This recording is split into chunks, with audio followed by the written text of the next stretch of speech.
Le jour, elle est une lycéenne sage, issue d'une famille riche. Mais la nuit, elle devient une figure redoutée du milieu clandestin. Entre ses mains, les meilleurs exécutants du pays. Mais le ciel peut changer sans prévenir. Cette nuit-là, elle est repérée par la mafia. Elle est jetée de force dans une voiture. Le parrain s'intéresse à ses compétences de commandes en ligne. Mais être la plus jeune à ce niveau-là, c'est forcément avoir des cartes en main.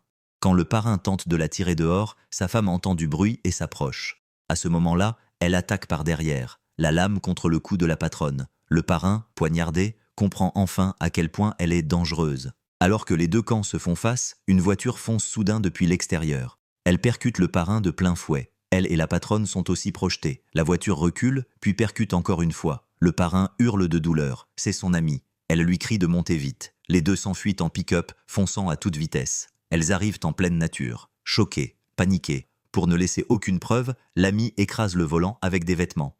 Et elle sort directement un briquet. Elles n'osent pas rentrer chez elles. Elles vont à l'hôtel pour se cacher.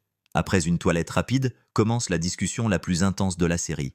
Alors qu'elles sont sur le point de s'embrasser, une sirène retentit dehors. Elle devient immédiatement méfiante. On lui dit que c'est une ambulance. Mais elle sourit douloureusement. Elle ne sait plus quoi faire. Elle ne veut plus continuer. Elle ne veut plus vivre dans la peur. Elle la regarde. Il est temps d'en finir. Tôt le lendemain matin, elle retourne seule dans le repère du parrain. Elle trouve son téléphone de travail. Puis y glisse aussi celui de son ami. Elle veut faire porter toutes les preuves au parrain. Mais au moment de partir, il apparaît derrière elle. Il l'attendait depuis longtemps. Il veut se venger. Heureusement, elle avait prévu un plan B. Une bande rivale arrive pour créer le chaos. Les deux groupes se croisent. Sans discuter, la bagarre éclate. Ils sont nombreux, armés, sans pitié. Ils avancent en force. La mafia, désarmée, est écrasée. Mais la mafia appelle ses renforts. Les élites entrent en action. Malgré leur nombre, l'expérience fait la différence. La situation se renverse. Un homme tout juste sorti de l'hôpital rejoint le combat. Profitant du chaos, elle tente de s'enfuir. Mais elle est bloquée. À ce moment-là, son ami arrive. Elle renverse l'ennemi. Elles tentent de fuir ensemble. Le parrain revient. L'homme entend les cris et accourt.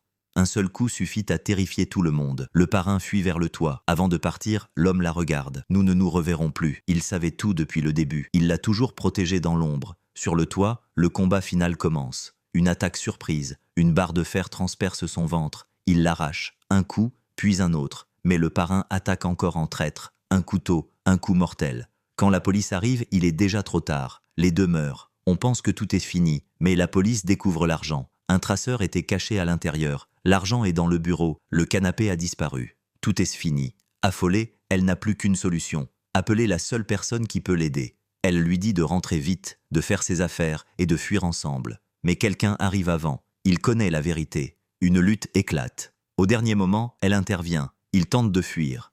Mais elle s'effondre. Elle ne peut plus continuer. Elle lui dit de partir seule. Il refuse. Quand la police arrive, il ne reste que le chaos. À la fin, le réalisateur laisse une fin ouverte. Quelqu'un est intervenu. Mais qui? À vous d'en décider.